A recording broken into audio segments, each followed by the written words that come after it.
If you've been to a coffee shop, Starbucks or Pete's or your local hipster joint, then you've probably made a decision about whether to buy fair trade or organic coffee. They're selling us a warm glow and a green glow. The warm glow comes from thinking that your purchases might make a difference in the life of peasants who are producing the coffee, the workers working on their farms, maybe the co-ops that they're part of. The green glow from thinking you might be doing something good for the environment, helping save habitats, birds, rainforests, and the like. Today we're going to talk about what really happens with those coffee schemes and what they might mean in terms of their impacts in those places. Mexico is a good place to start this story because it was the first place that certified coffee products were produced. Back in the 1990s, they started with fair trade, and soon after, organic coffee came from Mexico. Fair trade coffee is based on the notion that you pay a higher price for the product, and in return, the growers go through a certification process wherein they guarantee that they are paying their workers minimum wage, that they have no child labor, and that there are bargaining rights for their workers. In addition, they are members of co-ops, and those co-ops follow democratic decision-making principles. Organic coffee is a little different, right? Organic coffee is about the green bean, as I like to call it, or the clean bean. In this case, the grower guarantees that they're not using synthetic chemicals on their farms, no pesticides, no chemical fertilizers, no herbicides, and in addition, they're following some other practices that are supposed to keep the environment healthy. Now, what they don't guarantee the grower is a higher price.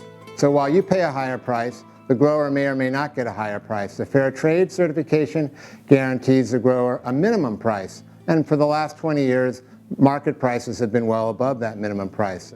The punchline is that price premiums for fair trade coffee producers are next to zero. So in other words, the producer does not get a trickle down from the higher price consumers pay for that coffee. There's a lot of production and not as much consumption, so supply competes for the market and keeps the price low. On the other hand, for the organic production, there is a price premium, but as I mentioned before, the evidence suggests that most of that is soaked up by the extra costs that producers face to produce the organic coffee. So again, in effect, not much of a price premium. And so that might lead us to throw up our hands and saying, but hey, we're paying more for coffee and the producer's not getting it. What's the rub here, and should we keep doing it? I'm going to give an example from the Rainforest Alliance, and then I'm going to talk about some others. With the Rainforest Alliance in Peru, what we found was that, in fact, by accident, they had introduced a way to make producers much better off. What happened was they sent an agronomist out to visit the farms there in the Andes, and this agronomist himself was from Costa Rica. He arrived there, looked around, and said, you know what, you guys can make a lot more coffee on your farms by managing your farms differently. Forget some of these other things they're telling you. Let's get your yields up. If you get your yields up, you'll get your incomes up. And so on those farms in Peru, that Rainforest Alliance effort led to much higher incomes, but surprisingly not through price, but through higher productivity.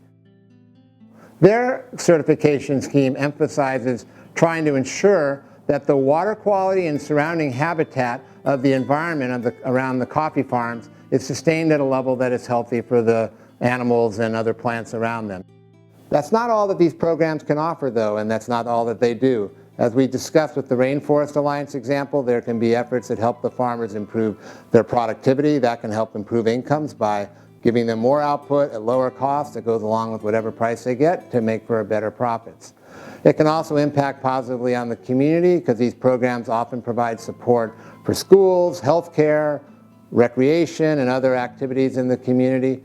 And maybe more subtly, they often encourage people to have a view of themselves above and beyond that community. We see lots of young people from those communities going on to school and going on to college even elsewhere in the country based on the kind of expanding networks and increased connection they have to the world around them. So these programs bring a lot, but the challenge is to make sure that they can deliver the best that they could, and it may not be through what we think, which is the price mechanism. It may be through some of these other ways I described.